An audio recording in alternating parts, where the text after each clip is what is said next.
Hey, this is Frank Yost, and this is another edition of the Real Estate Cam with Inman. And today my son is making his filmmaking debut. He asked, "Hey Dad, can I film this one?" I said, "Sure." So maybe you can see here on the, this is Hartley doing the filming. So if you see his head bobbling in and out, you'll know that he's directing me.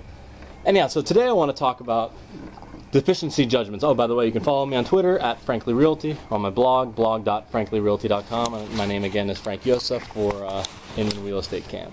So today I want to talk about deficiency judgments, and this is the rules are different in different states. For example, California does not allow them. But let me talk about what it is. Deficiency judgment is when a homeowner buys a place for about $400,000 and then decides to no longer pay their mortgage because they can't, or some people actually just walk away because they call it a strategic default, because they figure, why keep on paying, just let them take over the house.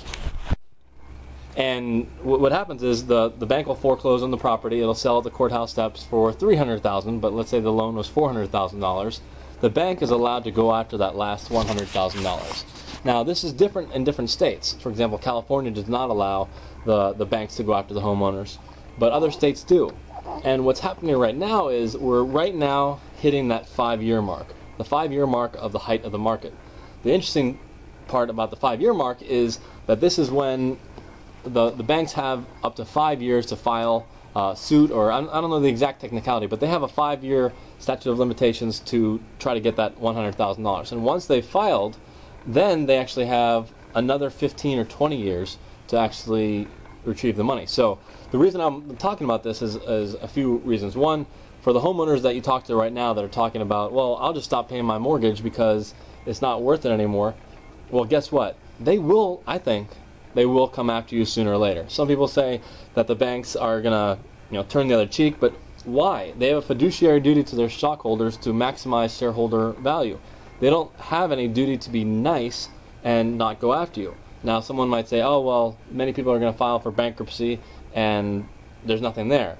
That's fine, and that might happen. But there's plenty of people that have a good amount of money that just decided, you know what, I've got $50,000 in the bank and I'd rather just walk away from this deal.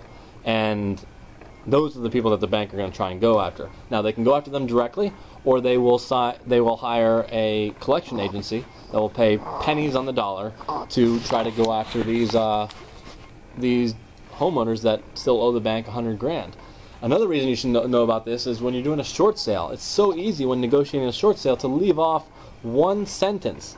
There's actually a Washington Post article that was really good about this short sale seller who thought that they had an agreement with the bank to sell the property short, and then suddenly the bank was coming after them a couple of years later for $65,000.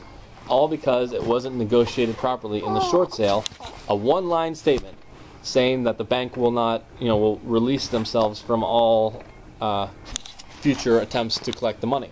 Now, the Obama program. There's an Obama program out there right now that helps banks by giving them a few $1,000s to facilitate short sales. I think the real reason that program is in existence is the terms for accepting that federal aid, for the banks to accept that federal aid, is to remove their entire future ability to retrieve money. So if they are still owed $100,000, if they want to get this extra couple $1,000, few $1,000 from the Obama administration, they have to waive the right to $100,000. So I think that is why they're doing it. Not for the that's why the Obama administration is offering these few $1,000s, because the few $1,000 isn't really going to help anyone, but it does help when it helps the homeowner in a few years when they're trying to come after them for $100,000. Again, this is different in every state. I know California, you can't go after them. I think also Arizona, you can't go after them. But check what the laws are in your state and make sure you understand this concept. And also, if you're helping someone buy that might have had a foreclosure 3 or 4, 5 years ago, or a short sale a few years ago, you got to kind of ask them, hey, what paperwork did you sign? Because the banks could be coming after you. So be aware of these collection agencies, pennies on the dollar, starting to collect. Now that it is August 2010, the top of the market, people would debate end of 2005, early 2006, and it's most advantageous for these banks to file as late as possible, because the homeowner or the previous homeowner is going to be more likely to have more money now because they might have rebuilt their wealth, and they're going to go after it. So I think this is going to be a major headline story in the next 2 or 3 years of people saying, what? I didn't realize that they could do that.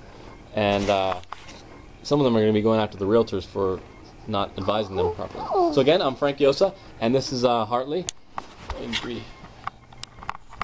Wave. And he and I thank you for watching. So retweet this. Add your feedback on Inman. Have you had any customers have any deficiency judgment issues? Have you helped customers remove that, and how did you do that? Do you have the exact language? Post it and share it. Thanks a lot. Frank Yosa. Catch you later.